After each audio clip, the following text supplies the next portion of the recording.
Si Bitcoin ay patuloy na nasa spotlight dahil po sa matinding sigalot sa pagitan ng mga gustong magbenta ng kanilang Bitcoin sa $100,000 at ng mga naniniwalang mas mataas pa ang mararating nito. Bagamat halos maabot na ang milestone na ito, natigil po ang pag-akyat ng presyo sa humigit kumulang $99,600 nitong nakaraang linggo. Marami po ang naniniwala na ito na ang tamang panahon upang mag-take profit.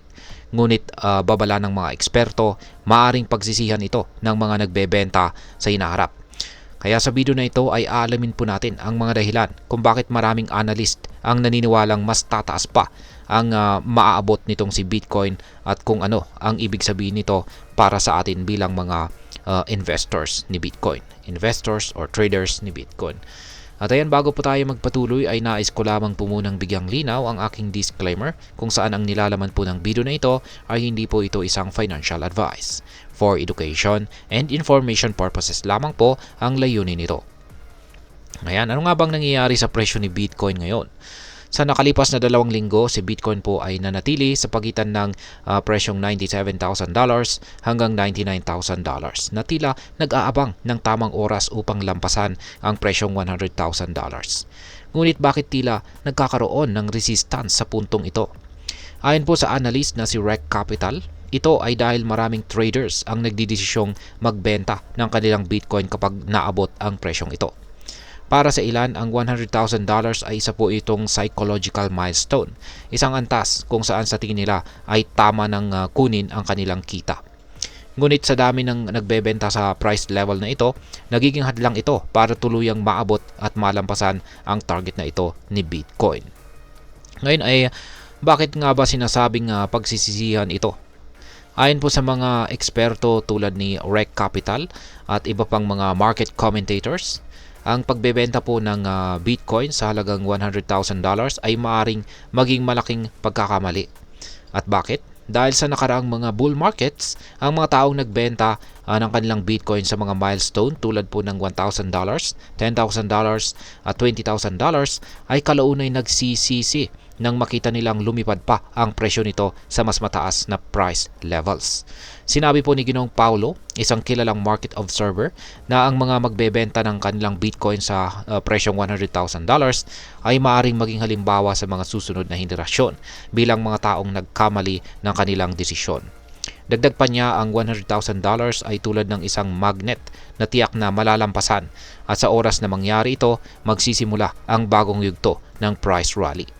Isa pang kilalang market analyst na or market veteran na si Ginong Peter Brandt ay nagbigay po ng babala ukol sa conventional wisdom. Ang paniniwala ng karamihan na si Bitcoin ay magpipeak sa $100,000. Ayon po sa kanya, kapag sobrang laganap na ang isang paniniwala, kadalasan ay kabaliktaran nito ang mangyayari. Kaya't malaki ang posibilidad na si Bitcoin ay lumampas pa sa inaasahang price level na ito. Ngayon, ano ang ginagawa ng mga malalaking investors?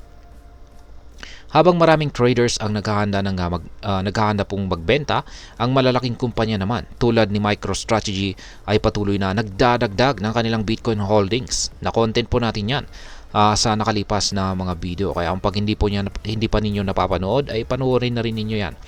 Nitong nakaraang linggo lamang ay bumili po ang MicroStrategy ng 55,500 na Bitcoin sa halagang 97,862 ang bawat isa. Yan, sa presyo po yan. Gamit po ang pondo na umaabot po ng $5.4 billion. Yan, ipinapakita nito ang malakas na kumpiyansa ng kumpanya sa potensyal ni Bitcoin na lampasan ang $100,000 na presyo at umabot sa mas mataas na presyo.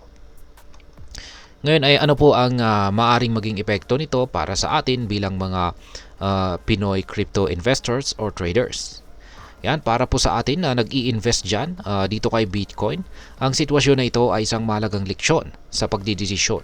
Kung ikaw ay isang long-term investor, maaring magandang ideya na huwag magpadala sa takot o hype na magbenta agad sa presyong $100,000. Tandaan, si Bitcoin ay kilala sa malalaking price swings, ngunit ipinapakita ng kasaysayan na patuloy po itong tumataas sa long term.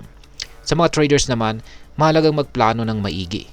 kung magbenta ka sa presyong $100,000, siguraduhin may plano ka rin para makapasok muli sa market kung sakaling lumampas ito sa nasabing presyo. Gumamit po ng mga tools tulad ng technical analysis at bantayan ang on-chain data upang maunawaan ang market sentiment. Ngayon ay ano naman po ang aking masasabi rito? Naniniwala po ako na si Bitcoin ay may potensyal na lumampas pa sa presyong $1,000, lalo na kung patuloy ang pagtaas ng demand at interes mula sa mga malalaking investors. Ang ganitong milestone ay hindi dapat tingnan bilang end goal, kundi bilang isa lamang hakbang sa mas malawak na pag-angat ng asset na ito. Kaya para po sa mga Pinoy na investor, ang susi ay ang tamang diskarte. Huwag pong magmadali at huwag magpadala sa emosyon. Sa halip pag-aralan ang market, magplano po ng maigi at mag-focus sa long-term goals. Si Bitcoin ay nananatiling isa sa mga pinakamainit na investment opportunities sa ating panahon. Kaya't siguraduhin pong sulitin ang pagkakataong ito ng may tamang kaalaman at pananaw. At ayan, kung gusto mong manatiling updated sa mga ganitong insights, huwag pong kalimutang mag-subscribe, i-share ang inyong opinion sa comment section sa ibaba. Marami pong salamat sa panonood, ingat po tayo lagi at God bless po sa ating lahat.